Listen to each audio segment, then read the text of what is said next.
teams, they are fairly even in terms of play. ASN Esports have fought really hard to get to where they currently are. Just a quick run through of the roster coming out from the side of Impunity. We have Quatervore, DevQ, Kirchhoffs, Inked, and Blue City.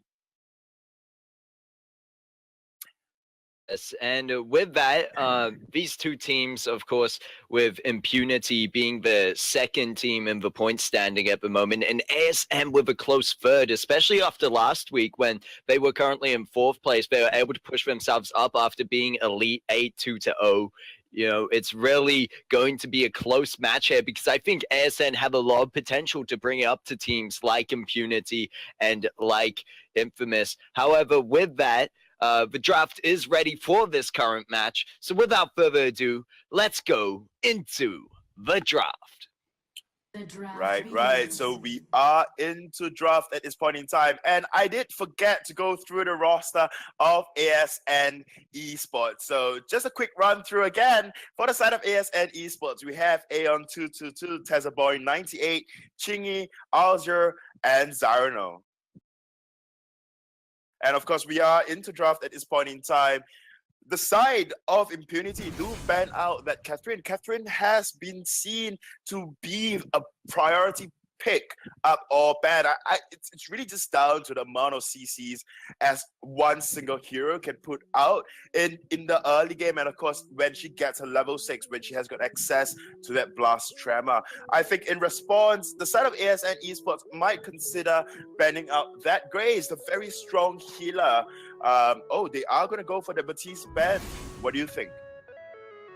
Oh, I think that Batiste ban is very relevant as Batiste is currently in the meta, but did let that Grace slip through, however, which we know is probably even stronger at the moment.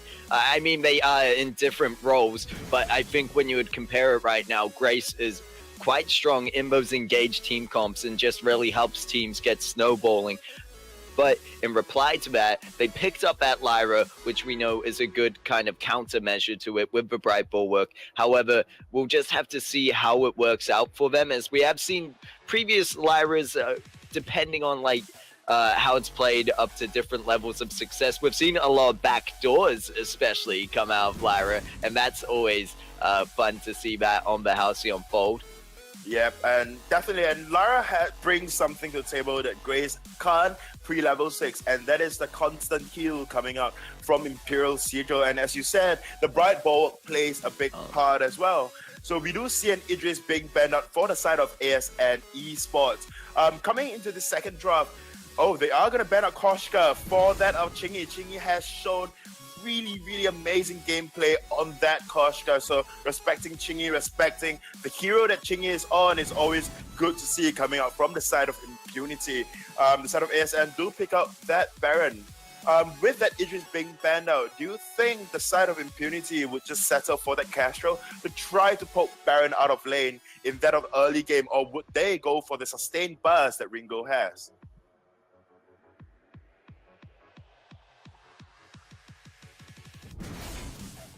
They are going to go for that Vox. So it is quite interesting to see how Vox would measure up into a Baron in that of late game. You would think that a usual counter into Baron would be that of CP Blackfeather. So I'm not surprised if the side of Impunity do pick up that CP Blackfeather. And if not, then Ozo, we've seen Ozo played into that of Baron as well and played to great success. As for the Vox going into Baron, that is something I'm quite skeptical of. Honestly, because in the late game, Baron is just so much stronger, and Vox just lacks that sustained burst that, Ringo has. If not, then a continuous burst that Castro has. So, they are going to go settle for that CP Castro. So that's a good pick into Baron as well, especially if you can catch Baron off guard encounter to the CP Castro. I'm not surprised though if the side of ASN Esports will just want to find a hero that can dive in deep, like that of, say, Glaive. Glaive does well as well, especially if you can continuously stick on that Castro. They are gonna go respond to a first Invis hero coming out from the side of Impunity with another Invis hero of the fold in the folds, and that will be Taka.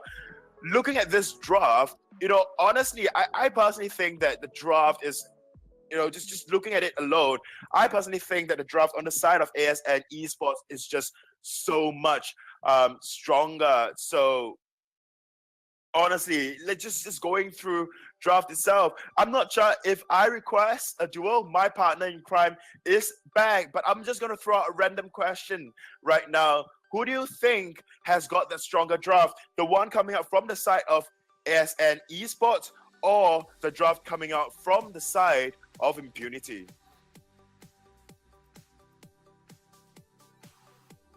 Okay, with that, I probably got the answer now. My partner in crime has yet to come back to me. So I'm just going to solo through this till we hop right into the Halcyon Fold. So going through the draft, I'm sure the casters are like really looking forward coming into this game, because honestly, we've seen Taka doing very well into that of Castro before, but generally that would be the weapon Castro in lane when Taka can come into lane to gank. But we cannot quite forget the early game potential and the early game prowess that Grace has as well. So I think there are a lot of things to consider coming into this match, whether or not the side of ASN Esports can counter or build up a counter measure into that Grace that will be, and I assume, very, very aggressive in that of the early game. And also one more thing as well is whether or not this Baron can position himself well. And because picking up a Baron, it's really just down to your positioning. I mean, you have your damage, you have everything. So your positioning will be key in all the team fights that follow in the game itself. And Baron as well do not scale very well in the early game as much or as good as, say, that Castro or even Vox. I mean, Vox just gets the first 3 items or even a Shiva Steel and can kind of counter the burst coming out from the side of Baron. Anyways, we are right into the fold right now. So let me just hand it really quickly over to our amazing caster, Asurai and Mini. Take it away. Thank you for that, Luxuria. It's going to be a fantastic game. Impunity versus ASN. I personally really like the draft from ASN here. I think the Taka pick as a last pick was the absolute perfect pick. It counters Vox quite well. It counters Crystal Power Kestrel. And I think that it's going to be a lot easier for ASN to win this with what they've got. But it is obviously possible for Impunity to win it. But in order to do that, they have to have a Kestrel rotate up to lane and just kill Baron consistently. We're casting alongside me today for this match. I've got fantastic Azurai. What is up? What is up? And now immediately we see a little bit of a tussle between the Lyra and the Grace. So it's the battle of the captains. Who will win? It's just a little bit of poking here. It's gonna be a long, drawn out, just attack left and right. But yeah, as you were saying, I did hear a lot of like, oh, this Taka is gonna be perfect. But then what is like on the side of Impunity here, aside from maybe the Kestrel pushing up to the lane, keeping this Baron in check?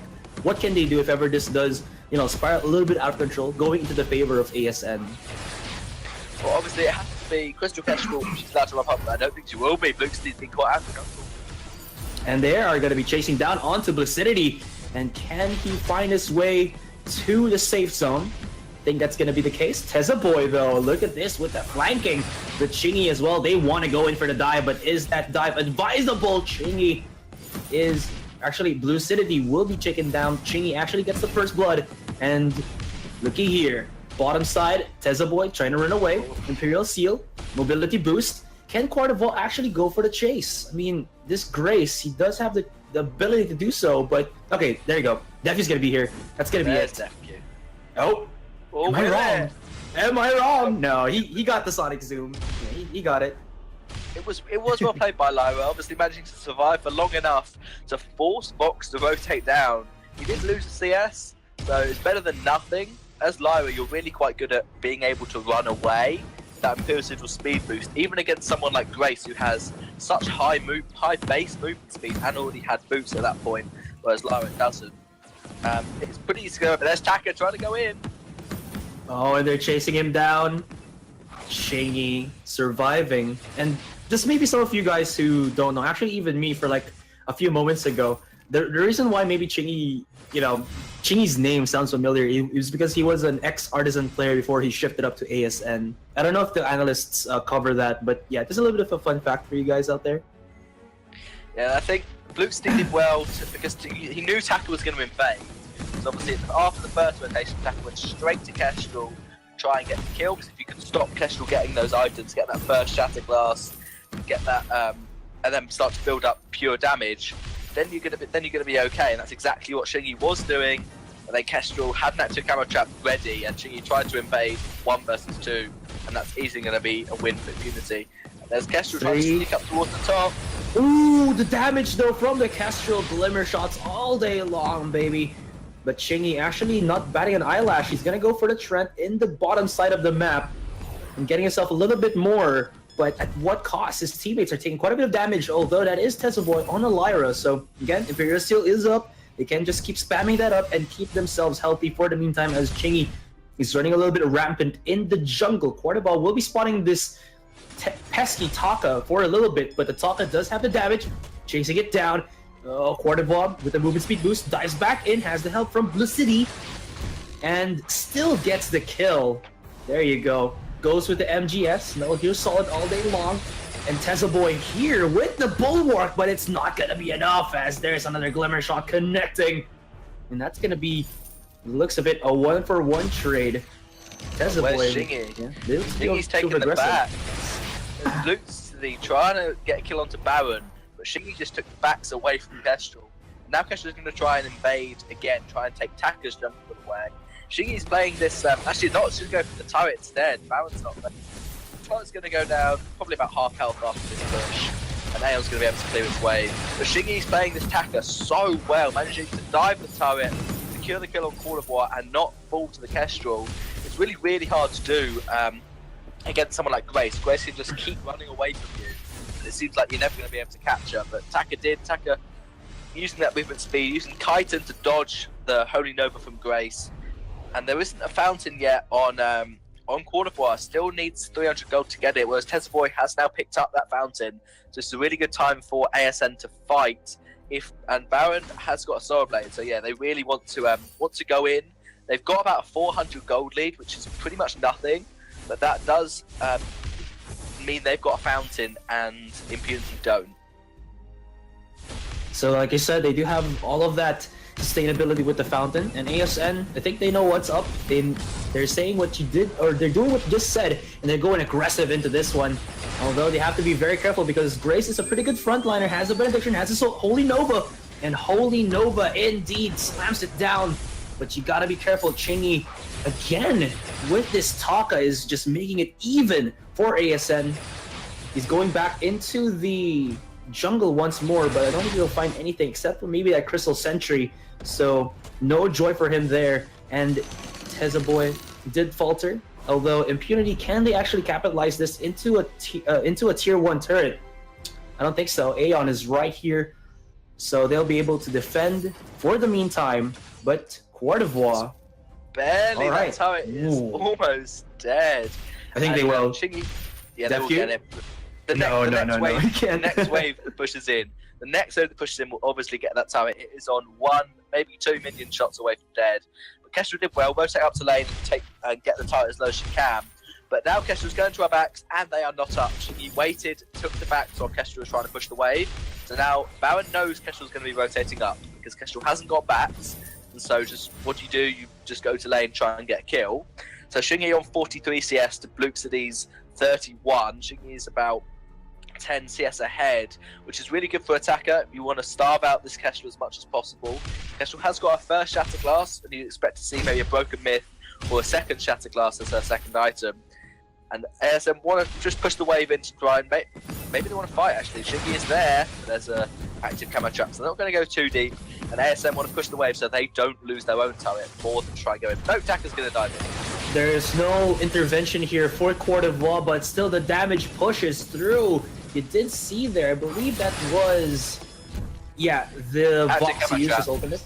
Yeah, there's an active camo trap on Kestrel that stunned up Baron, which just destroyed his health. And with that, they were able to capitalize. 1 turret, 1 kill, and Impunity are starting to pull away just by a smidgen, 1k gold lead on their team's net worth. That's extremely good. Grace is actually going for a Crucible second item as opposed to, we've seen Echo, we've seen Shatterglass on Grace. I think that's all right. Makes sense against this Baron to try and stop the pure burst from Baron, or maybe to try and stop the mortal wound at Xretsu from Taka. Because there's no stuns to block. Taka's going to be slightly out of position, is he? No. Chingy? Nah, the Holy Nova connects, and he'll be able to actually keep Def Q alive for the meantime. And, oh, newsflash, on that first game that we had, first best of 3 series between Infamous and Brenchong, Infamous won the third game, ladies and gents. Infamous won 2-1 in that series. And just to let you know, Goldmine just soloed by Shiggy. That's a smart thing. Tackers do that an awful lot. He goes in, activates the Xretsu, 1-for-1, trade the Vox for the Baron. This is both of their heaviest damage dealers done, or one of the heaviest damage dealers that they have. But Kaiten goes back in once again. Xretsu, look at this man. He is fearless. Chingy proving himself to be a foe or an adversary worthy of Impunity, and the chase is on.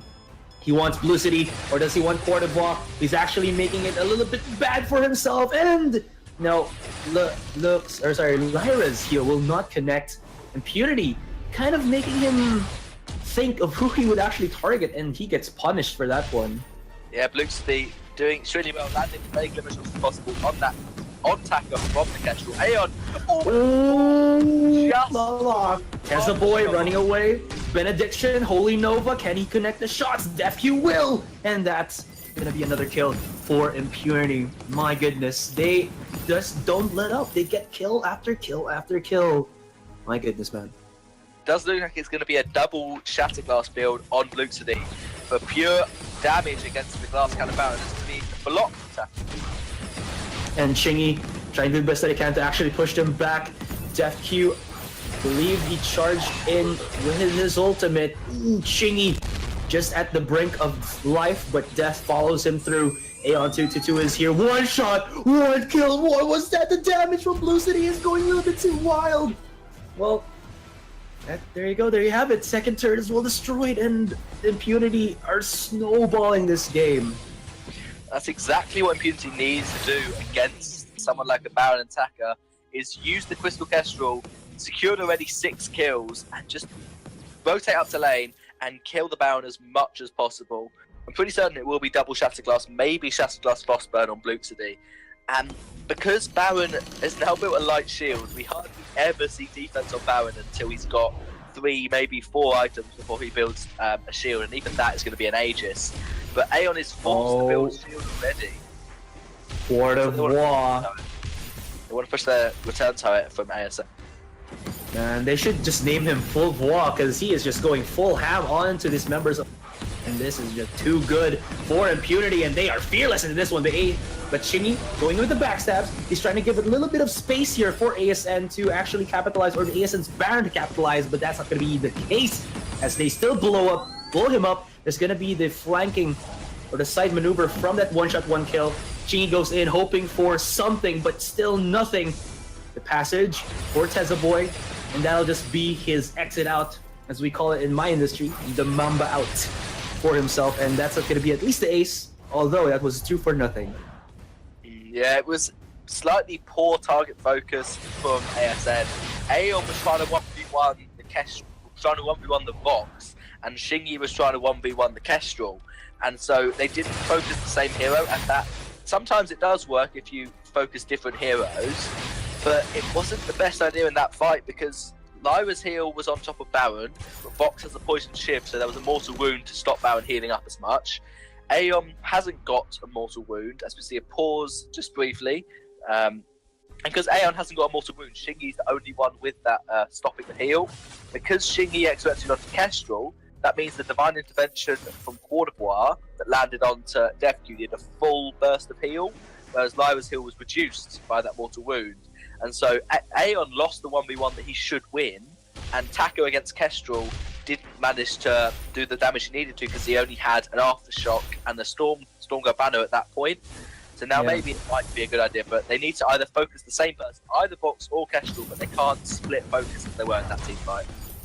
Holy Nova, stun connecting onto Teza Boy, but that's a 3-man bulwark for the meantime. Chingy for the backstab once more, but the positioning is just too bad. Aeon was not there at all for that fight, so there was no chance for ASN to actually get a win for that one. Just a little bit of a question. I mean, in terms of itemizations, it's not really advisable, right, for a Baron to go for Poison Shiv just to get that mortal wound, maybe to counter the ultimate of the Grace. It generally isn't, because as a Baron, you want to do as much burst damage as possible. And even if you think, okay, I'm going to change my build and build Poison Shiv this game, you have to do 3 basic attacks to guarantee the Poison Shiv, the mortal wound will be applied. And Vox does that with a basic attack and a Sonic Zoom. He does 3 basics and guarantees to apply it. Baron, it takes so much longer because the boy is going to get caught out by And caught out indeed, but he survives! Wait, hold that thought, is this going to be the possibility of ASN to come back from this one? They're going to be using the passage of Teza Boy to actually chase him down. The heals are coming out left and right with this great 2-man Holy Nova as well. And will it be Impunity to close out this fight? I think it should be, but Chingy is high on HP, is high on adrenaline, but will he be able to get away? Kaiten just to be used for that invisibility, but they know where he is, chasing him down. Court of War, Deathview, he wants it indeed, my friend, but will he be able to get it? The shield, the micro maneuvers, oh, but humanity, but Deathview will be able to finalize that one. But almost, Chingy doing the best that he can, but you know the song, sometimes I did my best, but my best was not good enough. When you try your best, but you don't succeed. It was, it's also that song. Yeah, that song works as well. The problem with Shingy was Shingy had no energy to perform the X-Retsu after he used Kaku a second time. So obviously, when you overdriven Kaiten, it costs 0 energy. That's one of the perks of overdriving Kaiten. But obviously, he could Kaiten, but he couldn't X-Retsu. If Shingy had enough energy to use the X-Retsu, then DefQ would have fallen, and Cordovar probably wouldn't have been able to 1v1 Taka because there was a Crystal Sentry there. But Shingy just not quite having enough energy, and so that was a good chase from Vox. He knew that he could probably get the kill, and he did chase it and did secure it. But nothing really taken by Impunity. They got a little bit of jungle, but they didn't get a Crystal Sentry charge, and the gold mine is it's now turned into the Kraken, so no one will be getting that. And I think ASN, they need to focus the same hero. It doesn't matter who, as long as it's not Cordovar, just focus the same hero and you'll be fine. The Baron has, or rather the Kraken has spawned, so that is at least an objective that Impunity can look for, unless they want to go for the fight. They know that they have the upper hand here for the meantime, but they gotta be careful because Chingy, if we can execute well, or if this Baron can survive for as long as possible, they maybe can go for that kite damage while Chingy goes in and disrupts the backline with his dive potential as that Taka. Yeah, definitely. And I think Impunity, they're just trying to set up for a fight. They don't need to force the fight. Obviously, Grace can do it with her benediction to engage, and she can also use. She's got a lot of good Holy Nova stuns, and there's Vox going in onto Baron. Going in onto Baron, indeed.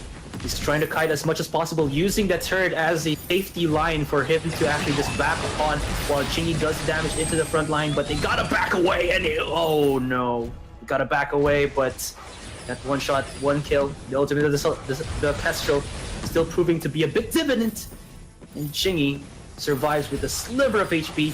This choke turret will not survive, and that's gonna be another win here for Impunity. 17-5 in terms of the kills. What is ASN to do? ASN, the Baron is just in such a lot of trouble because he's bought tier 2 kinetic shield against Luxity on Kestrel. Kestrel hasn't even built a pierce yet, just full damage and then clockwork to amplify that damage and get quite a lot of cooldown. But then DefQ just jumps on top of Baron, and because Baron's only got shield, hasn't got any armor against Vox, Baron's going to fall so quickly with this gold lead that Impunity have already got. That means Baron's got 3 items, Vox has got 3 damage items, and double defense and full boots. So Vox is already fully built, and Baron's only got 3 items out of a possible 6. So this is a really good time for Impunity to fight. I think ASN can turn it around as long as they engage. They don't let themselves get poked out by Kestrel before the fight even starts. They have to find Kestrel with a flare, Taka dive in, Baron jump jets in, and just try and burst her down before she can poke you out. Now, like you said, ASN still have a chance into this one. Kraken is up. And maybe that is the thing that Impunity do need. Maybe bait out the Kraken fight here, the Kraken dance. Teza Boy into the front line. It's just both of these teams. Careful, don't want to go overly aggressive. They're trying to feel each other out for the meantime. But this Vox is ready, trying to chip it down. Of course, we do have a Kestrel on that active camo. Look at how long that stealth time is. You can just keep activating that and nobody would know the better. As long as they don't have any vision to do so. And looky here, there's a lot of just... Okay, wait, hold on thought. It's gonna be the push in. The damage though from Chingy as well as Aeon, pushing them back. They have to split up because this Baron has so much AoE potential. He slaps it down with the ultimate. Although, still, looky here, Impunity are not taking any damage at all, as well as ASN. Both teams backing off. Tesla's doing extremely well to get the vision before they go anywhere. Before ASM walk into a place where they're actually at a camera trap, there's already vision. And Shiggy's just walking through a couple of traps. They have no idea it's there. One shot is up. Go for it, Kestrel. Looks like he didn't want to do the one shot into the trap. There was actually 2 traps where Shiggy is standing right now. And that could have do they know? This is a 2v3. Kestrel's not here for the meantime. Grace could be out of position here. Speed boost away. Death from the silence as well. Looking for the damage. Bulwark to come out from the Lyra just for the defense. Or maybe the cash off here. Cordovar, 1 shot, 1 kill will not connect. Death is right there. Chasing it down. X-Rex 2 activated here by Chingy. And they are actually pushing back. Winning this fight. Cordovar has to back away. And the perfect positioning. He finds the Kestrel. That's 1. That's gonna be 2. No, Deathew's still alive. There you go. That's gonna be the second one. Aeon does die. But well, at what cost? He got 2 for the price of 1, and my goodness, ASN winning a fight. Yeah, Shiggy playing very well there. Started off, they tried to dive Fox, but then they had to back off. Grace got the Holy Nova off, and there was nothing they could push from there. But after that, they saw, as you said, they were 2v3, and so they went in on Cordovar. Then they tried to go on a Deathq. It was well played by Deathq to do damage and be able to back away. They don't know where Cordovar is. They're going to try and take the Kraken. It's risky. Grace has quite a good steal potential.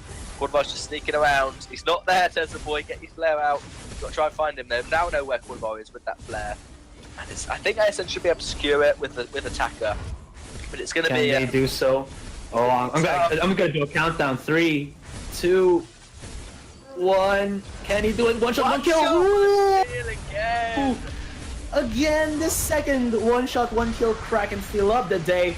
How do you do, ladies and gentlemen? This is Vainglory 8 split 2, and they're going aggressive. They're chasing it down, and they're looking for the closer. Aeon is bursted away. The Baron is not into the fight, but Chingy says another no against the opposing team. That's gonna be the 2-for-1 right now, but can he do it? Can he break even? No, I don't think he's gonna be able to. Grace is still pretty high on HP, and this Vox is just too mobile for him to handle, and this could be it. 30 seconds left into the respawn timers, and this should be game 1. That will be game going over to Impunity. It was a risky decision to try and take the Kraken. Obviously, you know, with a Lyra and Attacker, you're not going to be the quickest. Attacker has got a Storm Crown, which does help an awful lot at taking neutral objectives. But as a hero, Attacker isn't particularly quick at taking Kraken. So they knew that Kestrel would have respawned. They knew Kestrel was up, and Kestrel obviously going towards the top of the lane, which is a really good place to snipe Kraken from. People expect you to be in your jungle. If you go to the top of the lane, they're not expecting that. And obviously the steal, pretty simple with a Crystal Kestrel. If you have vision on the Kraken, as Cordovar is doing really well to keep getting, then it's not too difficult to steal it, especially get away from Attacker and a Lyra. And so it was obviously there was one good team fight from ASN. They got 2 kills traded over instead of 1, but then Aeon died. And so I think what ASN should have done is just pushed a turret, maybe a second turret, then backed off and tried to take another good team fight. Because if it was a neutral team fight where everyone was full health, full energy, I think ASN probably could have taken it, because Aeon was ramping up his damage, got 4 damage items, still had more items to build, whereas Vox had no more items to build. But they tried to get the Kraken to push more turrets, and it kind of backfired on them. Yeah, Aeon, if you actually check his kill deaths and assists, only had... Actually, he got 6 assists and no kills at all, so... Yeah. It just shows how neutered he was against how Impunity played in that game. So He got yeah. focused every single team fight. Yeah, exactly. All right, so we'll pass it on to our analyst to break it down even further, guys. So I request a duel and Luxuria. Guys, take it away. Thank you for that. And what a matchup that was, the first match between Impunity and ASN. And before I cut out previously in the draft, I'm sorry for that, Luxury, leaving you on your own like that.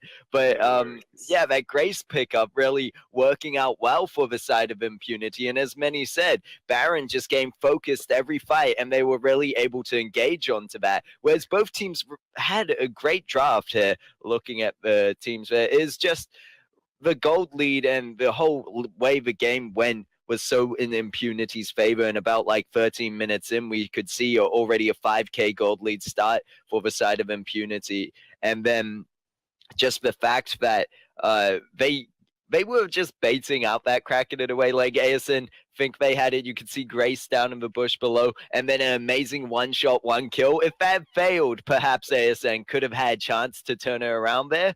But, of course, Impunity able to steal that Kraken, able to take the fight after it, and then secure out the game. Yeah, but there is one thing I must touch on, and this was something I said even before the game started. Taka is a strong pick going against Castro in that of the early game, of course, Vox as well. And as we did see, Chingy on that, Taka put on so much early game pressure onto the jungle of Impunity. But at the end of the day, the real carry is Aeon 222. And if you are busted down constantly by quarter 4, if not then Blue City and ZefQ, then there is really no space for you to grow into that of late game as well. Looking at his items, he is almost full build. And as Mini said, Mini did say that he picked up a very early kinetic shield, and that kind of spells trouble as well at the end of the day, because you just lack damage in the mid game as well.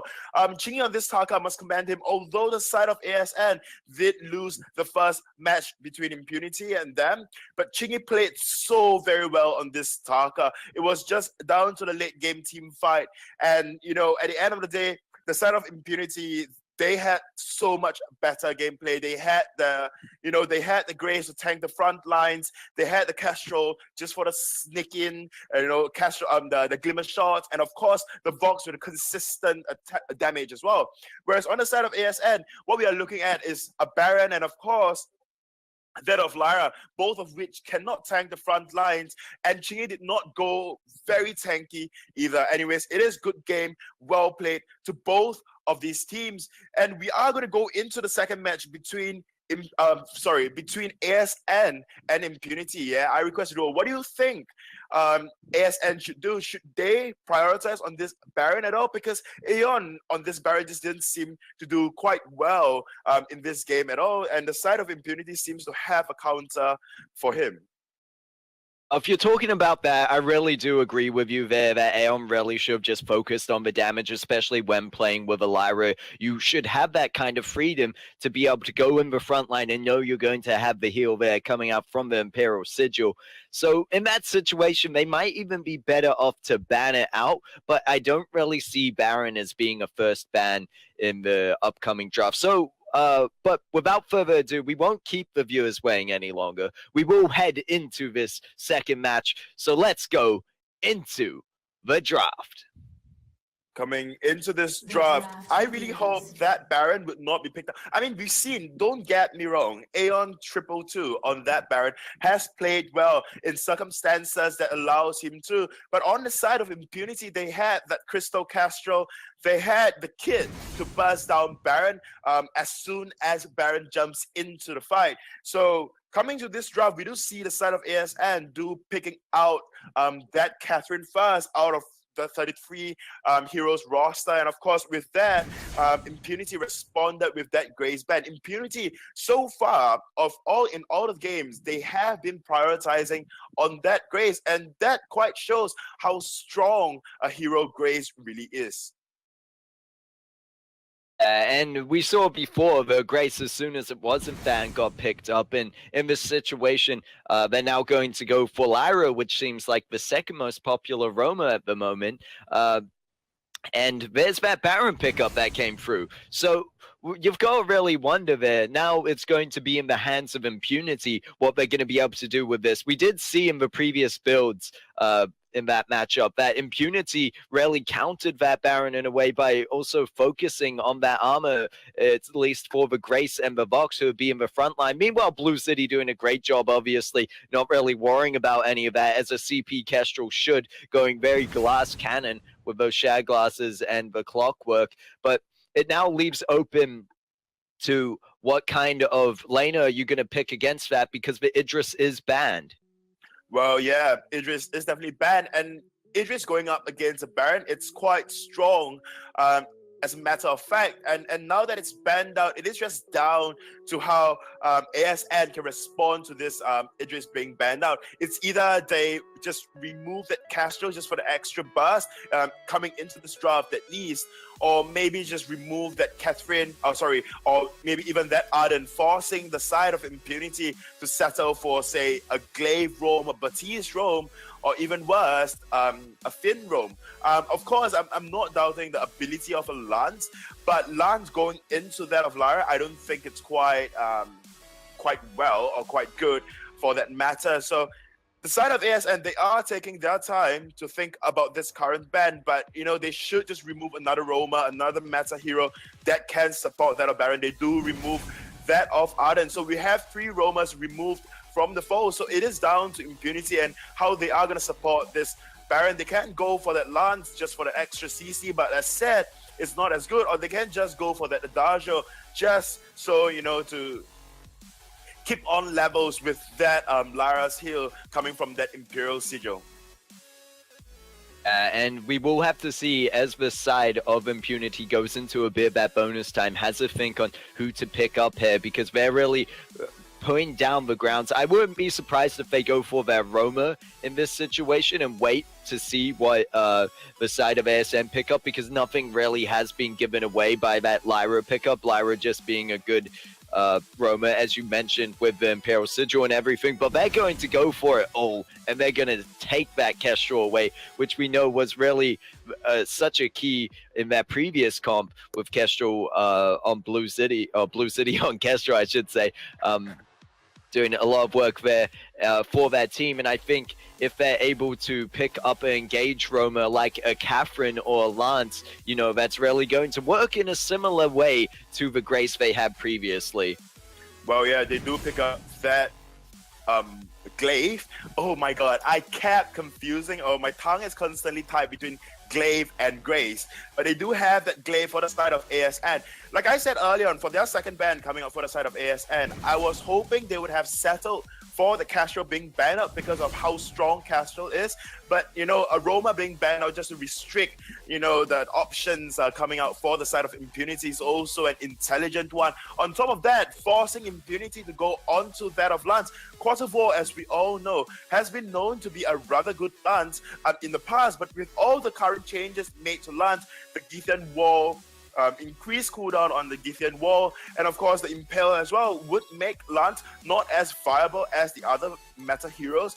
And on top of that, I did say as well that Lance into a Lyra might not be the best option, but what else can they go for? They can't settle for that Finn. Finn is just way too slow to keep up with his team. Granted, the team can fight around Finn, but really, as a Baron, you really just want to jump in. You want to be in their faces.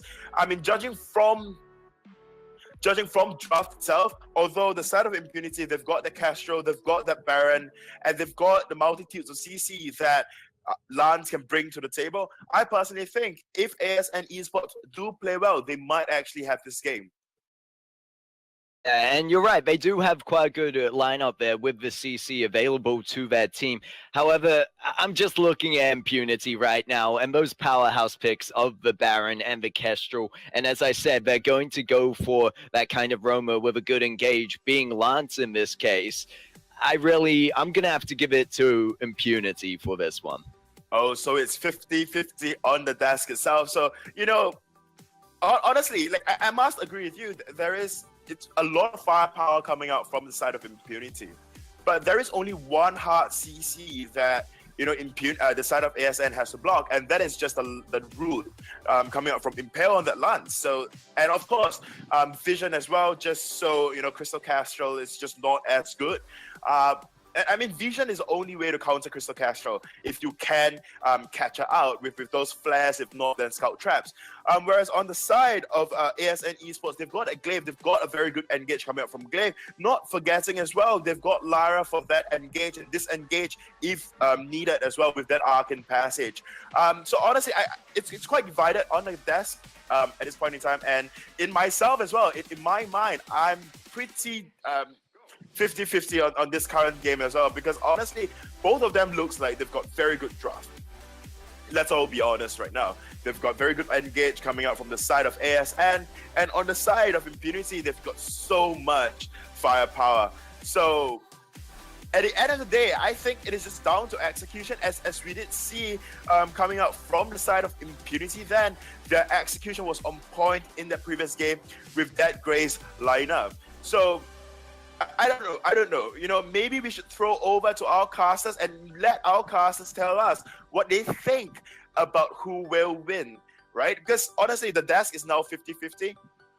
So as we hop into the foes, let's throw it over to Aserai and Mini and see if you guys would go 50-50 as well. All right. So, Mini, you first, man. What do you think? I really like the draft from ASN. I think Shingy is extremely comfortable on the Celeste. Celeste is a pretty common pick in SEA. Most teams like to play her. And I think Aeon on Glaive will be able to afterburn either Bluxty or DefQ. And once that has happened, then they're going to die pretty quickly.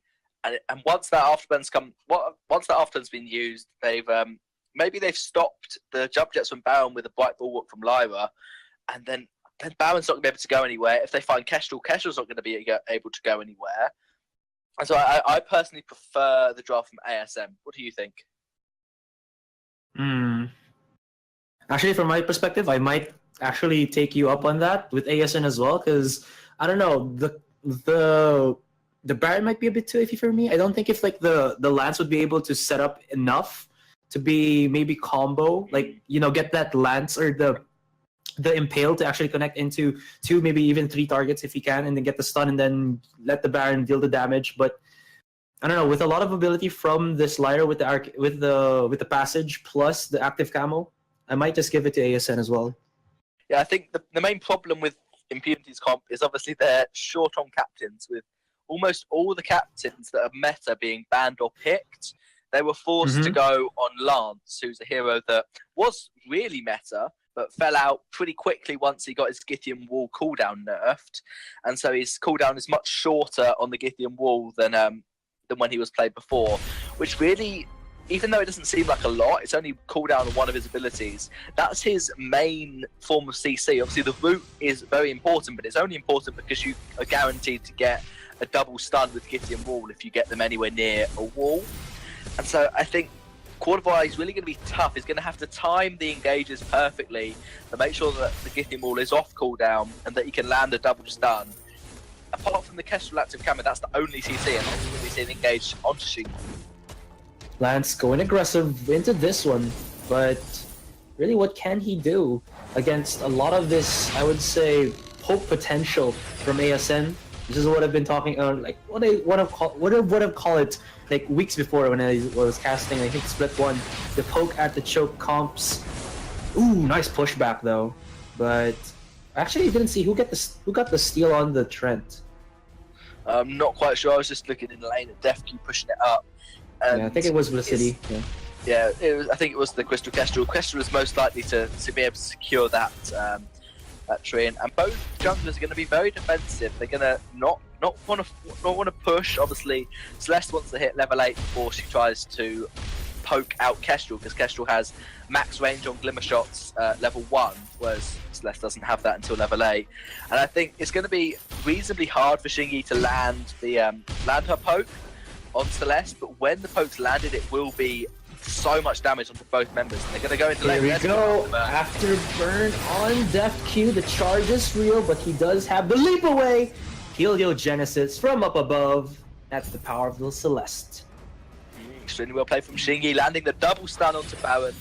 It's really important to do your chain the CC in the right way. It has to be Aeon has to get the afterburn first, and then you can get the bright bulwark from Lyra to stop Baron jumping away, and then you can get the stun from Celeste to make sure that Baron stays in the same place. So it's a really good comp from ASN as long as they execute it properly and Celeste doesn't waste her stun trying to get someone before the afterburn. They should be absolutely fine. Yeah, I mean, it's not really, I would say, that baity to use your core collapse to go for the stun. Just wait for the afterburn, like you said. The problem now is, the problem now for Impunity will be how can they actually transition this into, I don't know, how will they actually counter a level 8 Celeste right now? I mean, it seems kind of impossible with the setups from ASN's Lyra and that Glaive. Well, if ASN set it up correctly, it's going to be very hard for Impunity. But all Glaive has to do is get one ever so slightly wrong afterburn, and they will lose the fight. If ASN punts Kestrel away, and they're going to go in, they really want to fight. Nope, there's going to be a bit of hope from Luxady. But if Glaive doesn't get that perfect afterburn, he's going to die almost definitely. So that's one way Impunity can win. But if they get the good CC from Lance before, then they've got a chance. Speaking of good CCs, there's another one from A. As Quarterval looks for the side flank, he left his Baron unattended. And there you have it. One good afterburn, yet again. Quarterval is doing as best that he can to actually shield the Kestrel from all of this damage. He's lining it up, the Impale to connect as well. He's using his shield for blocking. But Luxady from the sidelines. Then trying to run away with the active camo. Damage though from the Baron. And Chingy gets punished in the blink of an eye. He uses the Githian wall to the wall, and DefQ up again with the rockets. They get 2 kills, and wow, ASN dove a bit too deep into that one. That is exactly what happens if you go too aggressive, make one ever so slight mistake from ASN. DefQ will just destroy you, and Aeon, one shot! No, not quite. DefQ though, will he get punished though? That's the question. No, he'll be fine. Gonna be able to, he can run away. Both teams, if they overextend, they'll get punished, and they must be thinking, oh, this is so tough because I want to go in, I want to secure the kill. If you go under turrets, there's a lot of burst damage if Celeste can land it, and if Kestrel can land it. And obviously, another way that Impunity can turn this game around and start winning team fights is if Kestrel is allowed to poke before the fight starts. If they can dodge Shingy's Heliogenesis, even at level 8, it's going to be quite hard for Celeste to land them. And if they can dodge that and let Kestrel poke out first, they're going to force ASN to use all of their tools they have to engage, going to force them to use it to disengage. Maybe the Arcane Passage away, Afterburn defensively, then ASN really have nothing. If Lyra has to run away with the Bright Bulwark, has to run away with the Arcane Passage, and Glaive does the same, then there's really no chance for them to win that fight. They have to just wait for wait for their cooldowns to come up and wait for another fight. So that's one way Impunity can. Another way they can turn this game in their favor. In their favor, Quarterval actually looks for another way to open it up for Impunity.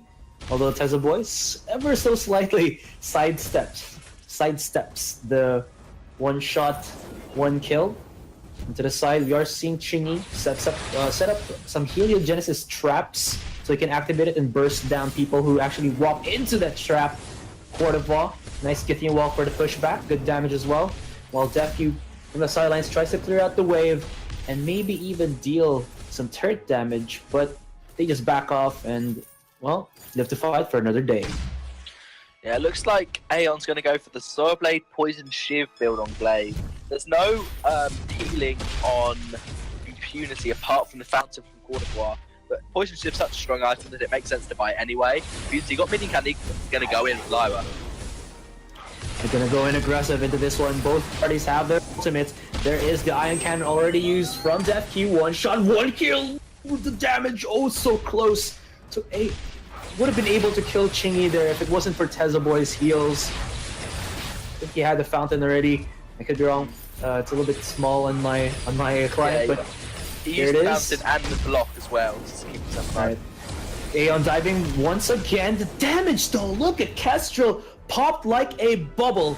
And here, ASN going for the chase, looking at Quart of War has the combat role, and he'll be able to get away from the damage, the harm that ASN is dealing with.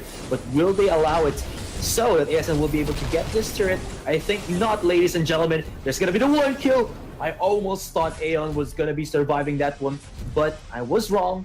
There's at least the defense on the turret that's up, so it's gonna be a 2-for-1 trade in favor of Impunity. Yeah, it was Quart of War managing to start that basic attack and finish the basic attack on Glaive to secure the kill.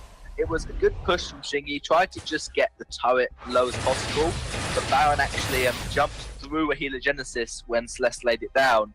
So that means the turret was not focusing the minions, it was focusing the heroes, which led to Aeon going too low and falling. I think Shingy won't be too disappointed with not getting the turret, because Shingy did manage to stay alive, and it's going to be tough for Impunity if they want to try and use that level 8 to poke Celeste, because that makes it even harder for Aeon to get a good afterburn. Up to now, Shingy's been quite close to the fight because she hasn't had much range on Celeste's Helios, but now with Shingy at level 8, Glaive's going to be a bit further back from Death Q and Blue City, and Glaive's going to have a much harder time landing a good afterburn, but not with the portal from Malira. He's going to go in. Not with the portal from Lyra. Indeed, what was that? Death Q! Did he just use the passageway and then go for the leap? Oh, he used his jump jets and was, while channeling, went through the passageway, so he jumped off the map. That was some crazy ass maneuverability there. And there we go, ASN finally breaking down some turrets, breaking down some hearts, and they found themselves a little bit of an opening. Oh my goodness. The 50 range on Baron's jump jets wasn't quite enough to keep him alive, though. He still did fall. It was a really good arcane passage from Lyra to get Aeon onto the back line, but there was an active camo trap set by Kestrel already, because Kestrel knew Lyra was going to go in to try and kill Baron, so Kestrel just put an active camo trap on top of Baron straight away. So when Aeon jumped through the portal, Kestrel could get a double stun onto Lyra and onto Glaive. But again, it wasn't enough. An infusion on Glaive and Celeste, as opposed to only an infusion on Kestrel, was partially why ASN could win that fight. But yeah, it's really going to be all on that Glaive to get one good afterburn. And looks like they want to go in. There's going to be some poke from Lance. No, nothing from Death Q or from Blue City. Doesn't want to give away his position on Kestrel to get those traps down without ASN knowing. And they're going to try to take the gold mine, but it will be spotted out by Lance, I'm pretty sure. Yeah, but they gotta be careful. The poke at choke is much more deadly on the side of ASN. Like you said, with the level 8 overdrive on the Heliogenesis, it's gonna be a little bit difficult for them to actually maneuver without getting these shots off. 1 shot, 1 kill, not gonna happen. Lance got it! Lance got it! Oh my goodness. That's the Rome securing the gold mine, because when you've got Celeste... Did he hit it with the Githian wall?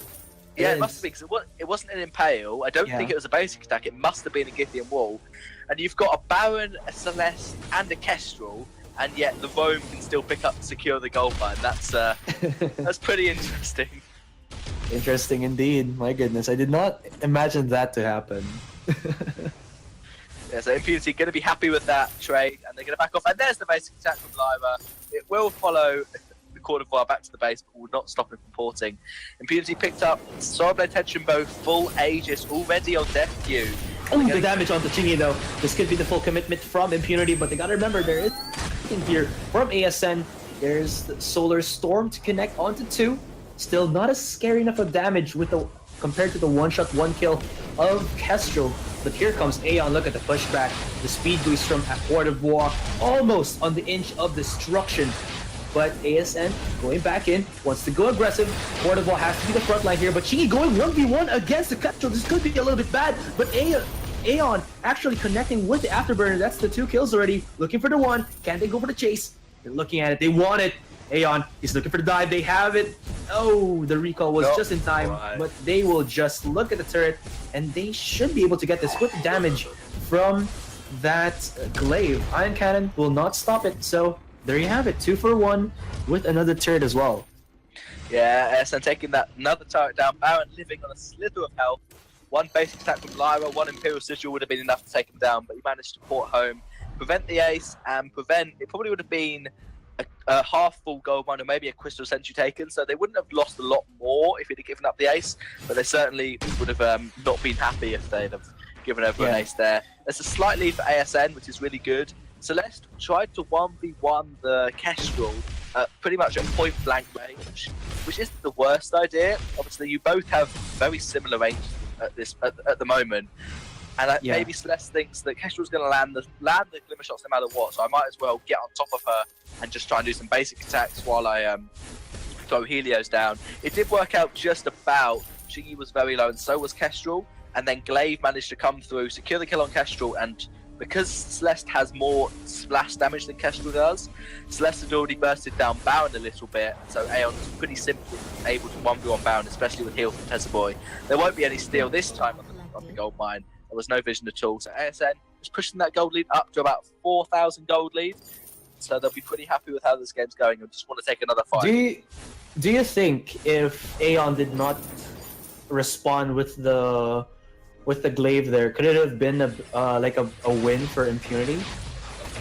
I think it would have been a win for Impunity if Kestrel managed to take Celeste down in that 1v1. That was all Impunity needed to do.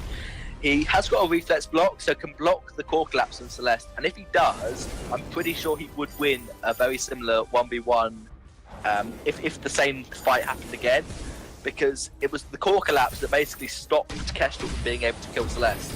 So if Kestrel's staying alive, then Glaive has almost no chance of winning 1v2, whereas in a 1v1 he has a good chance against the Baron. Celeste trying to push this turret, but Impunity just going to back off, port home. Just want a shot, but Kestrel is still going for the double Shatterstar build. It makes sense as there's no shield at all from anyone. There's not much point getting a broken myth if you just want to do pure burst. And ASN going to go for the Crystal Sentry, down to 2 lives remaining, and they could go for Kraken. I think Impunity are going to port home once more, and are then going to go straight to Kraken to try and make sure that it's not taken without them knowing. Lots of flares picked up by both captains. Yeah, I was actually about to say the same thing. So there's lots of vision for ASN and Impunity to, either go for the Kraken or contest the Kraken. Court d'Ivoire. Oh, he went for the left. Will he look for the right? He's gonna be face checking.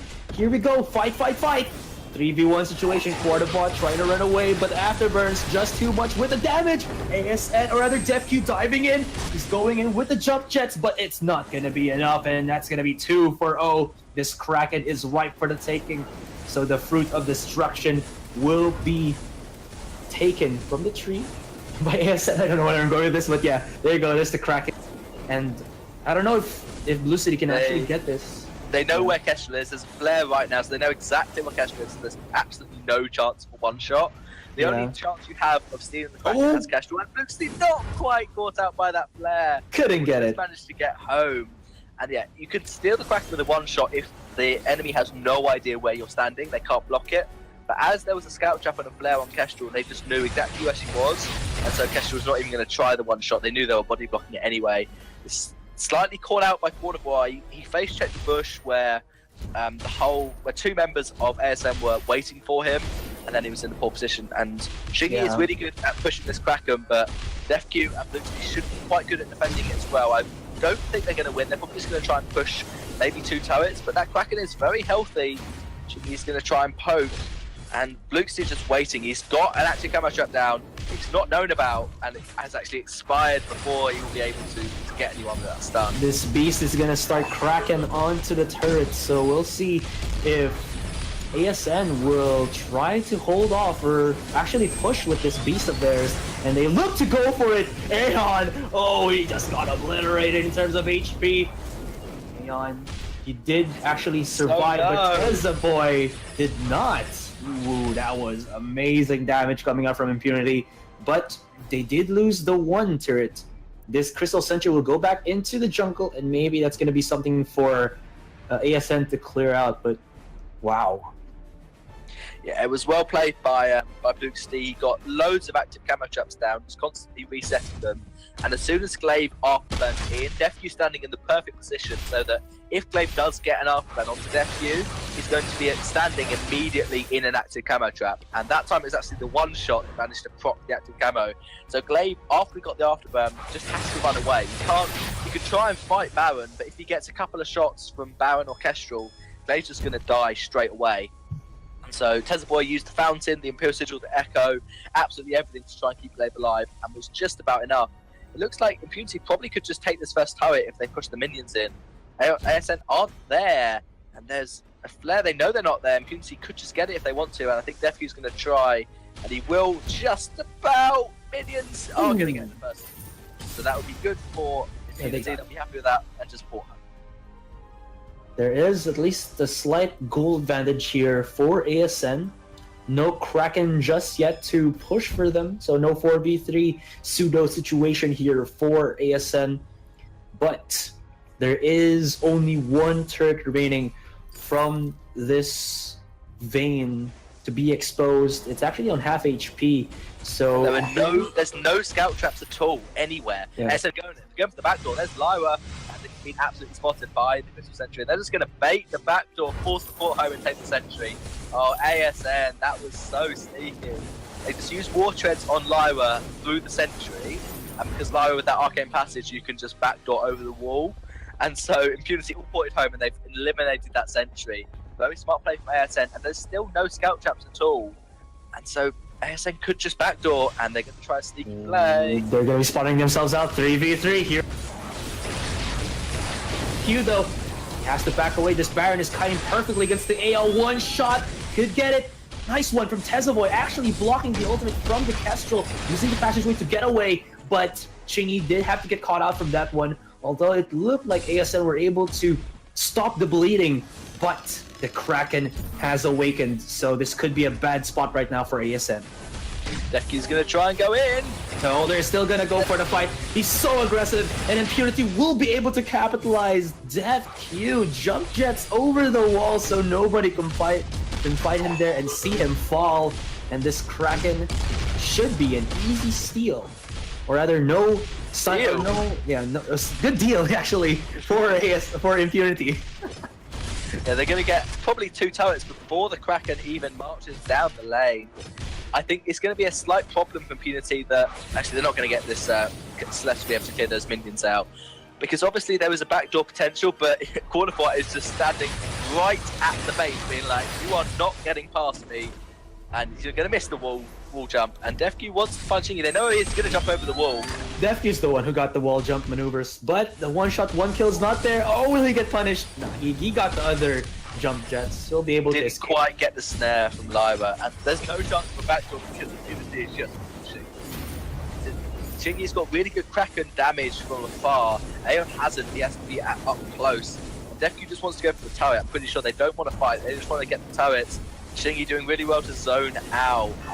Kestrel wants to go in, there's Iron Cannon, looks like they might try and fight. Iron Cannon, the damage connecting onto Chingy, but again, they got the Imperial Sigil. They're just backing off, aren't they? That's interesting though, but I guess they're not comfortable going up against ASN even with the Kraken on their side. Could be. Yeah, I think that they were too worried about Chingy being able to land a core collapse, and if they died, if 2 of the members died, then they would have almost certainly lost. They would have lost the back door, and it looks like Impunity are going to go for their own back door. They're all waiting in the top. Maybe they are going to push it a little bit. They know there aren't minions because when Kraken's on the bowl, do not spawn. I like how the Lance did the combat role, you know, like the cool kid trying to sneak into the base. He did, and then he failed. But both teams are going for it. Maybe ASN are in the at the enemy base. I think they're going to port home. They don't see Kestrel. ASN do not know. They're showing themselves.